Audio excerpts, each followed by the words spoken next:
Today we're going to be in the budget project notes packet talking about geometric sequences, and the first thing we're going to do is define a geometric sequence. So a geometric sequence is a sequence of numbers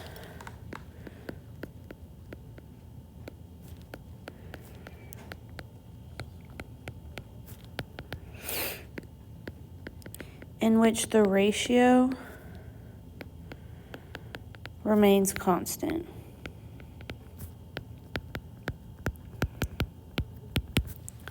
And then the common ratio can be found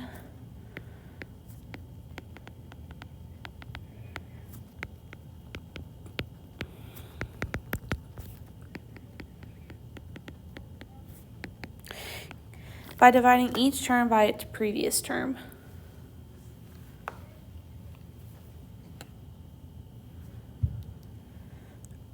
All right, so now let's look at identifying some geometric sequences.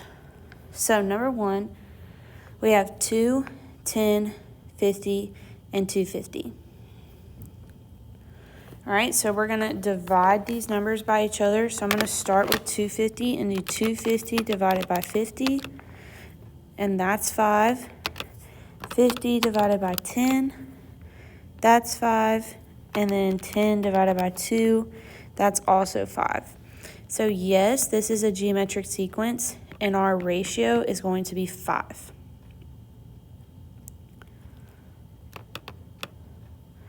All right, number 2, 135, 45, 15, and 5. So I'm going to do 5 divided by 15, and that gives me 1/3. 15 divided by 45 gives me 1/3. And 135 divided by 45 also gives me 1/3. Okay, so yes, this is a geometric sequence, and our ratio is going to be 1/3. All right, number 3, 6, 18, 24, and 30. So 30 divided by 24 is 5/4. 24 divided by 18 is 4/3. And 18 divided by 6 is 3. So that is not a constant, okay? It's changing each time, so this is not a geometric sequence. All right, number 4, 7, -14, 28, -56. So -56 divided by 28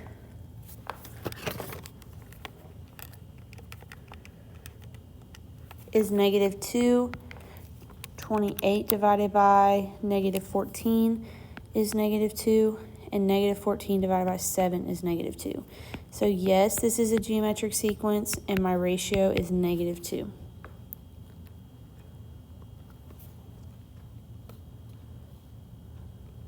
All right, number 5, 80, -40, 20, -10. So -10 divided by 20 is -1/2.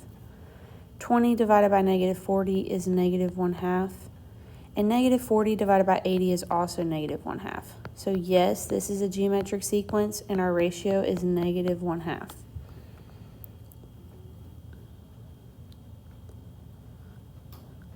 All right, last one, number 6, which is -9, -36, -144, and -576. So when I divide those numbers by each other, I get 4 each time. So yes, this is a geometric sequence, and my ratio is going to be 4.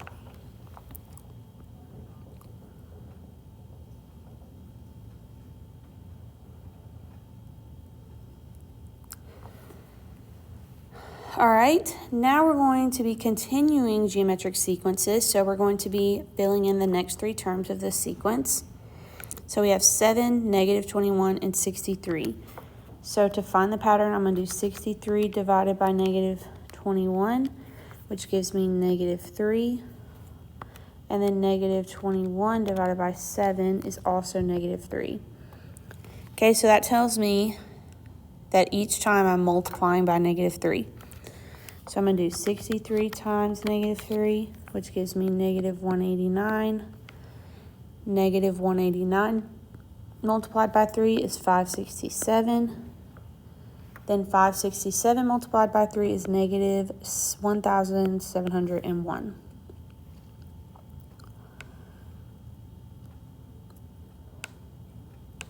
All right, number 8. We have 3,072, 768, and 192. So I'm going to do 192 divided by 768. That gives me 1 over 4. And then 768 divided by 3,072 is also 1 over 4. So I'm going to multiply my number by 1 over 4 every time. So 192 times 1 over 4 is 48. 48 times 1 over 4 is 12. And 12 times 1 over 4 is 3.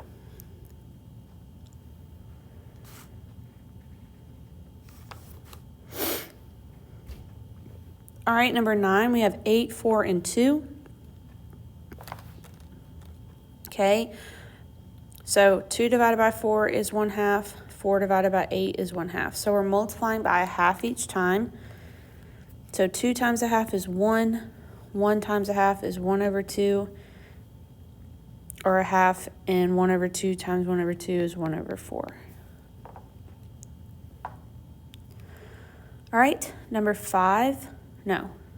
10 is negative 5, negative 25, negative 125. All right, so negative 125 divided by negative 25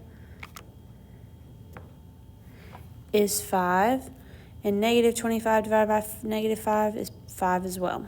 So we're multiplying by 5 each time. So when I do that, I get negative 625, negative 3,125, and negative 15,625.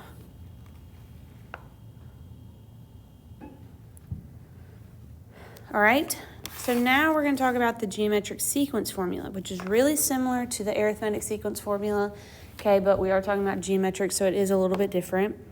So this is for us to find the nth term of any sequence, so any number that we need to find, and the two things that we need are going to be our first term, which we're going to label as G1 this time because we're talking about geometric sequences, and R because we're finding a ratio this time. So our formula is Gn equals G1 times R to the n minus 1 power.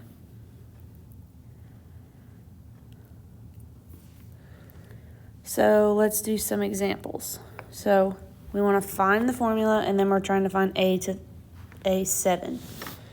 So we have 3, 9, and 27. So when I divide those numbers by each other, okay, I get 3. So my ratio is 3, and my first term is also 3.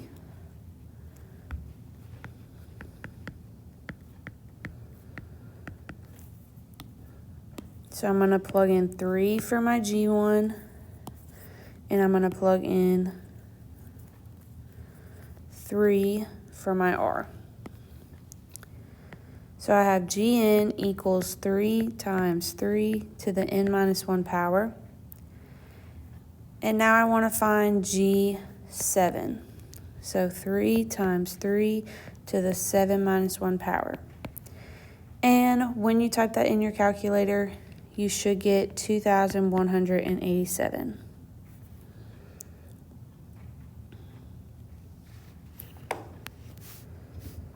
All right, number 12, negative 4, 20, negative 100. So this time when I divide the numbers by each other, I get a negative 5 both times. So my R value is negative 5, and my G1 value is negative 4.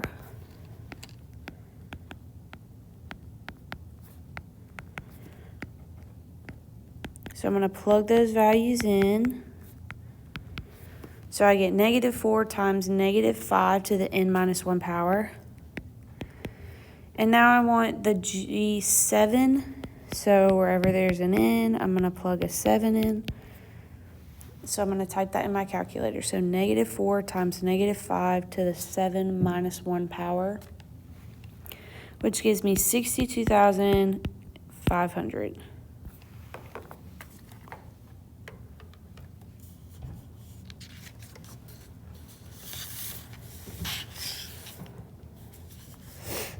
All right, let's look at page 7.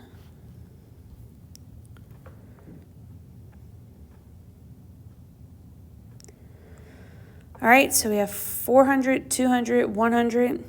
Okay, this time when I divide those numbers by each other, I get 1/2.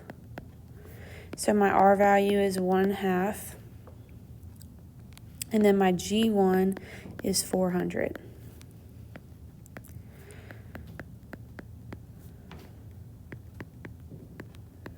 So that gives me 400 times 1/2 to the n minus 1 power. And we're still finding the 7th term, so wherever there's an n, I'm going to plug in a 7. Then when I type this in my calculator, I should get 6.25.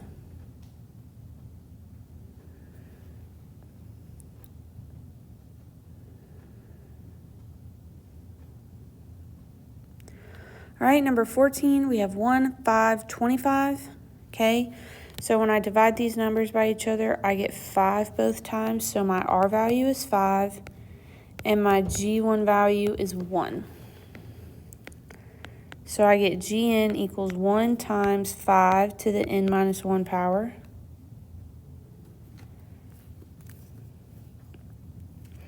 Then I want to find G7. So 1 times 5 to the 7 minus 1 power.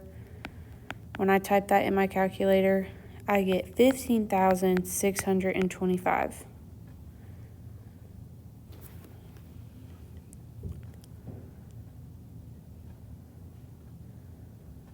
All right, so I want you to try 15 through 18 on your own, and then come back and check your work. All right, there are your answers 15 through 18. Go ahead and check your work, and then if you got them wrong, look back at what I did to see if that helps.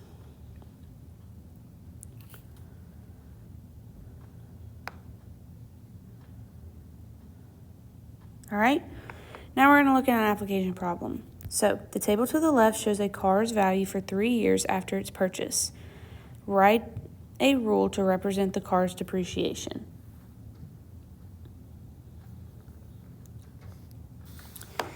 So first thing we have to do is find our common ratio and our first term.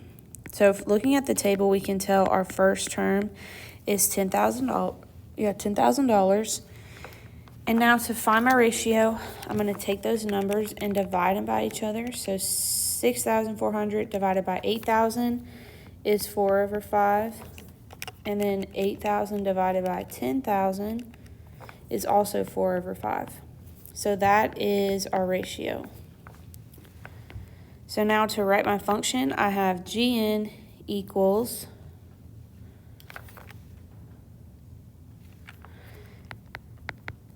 $10,000 times 4/5 to the n minus 1 power.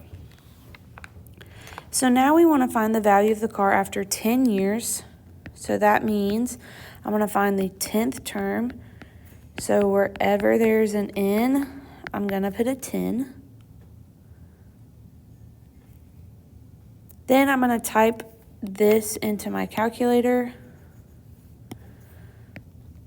and it's going to give me $1,342.18. So dang, after 10 years, that car is worth pretty much nothing. All right, so that concludes the notes for geometric sequences.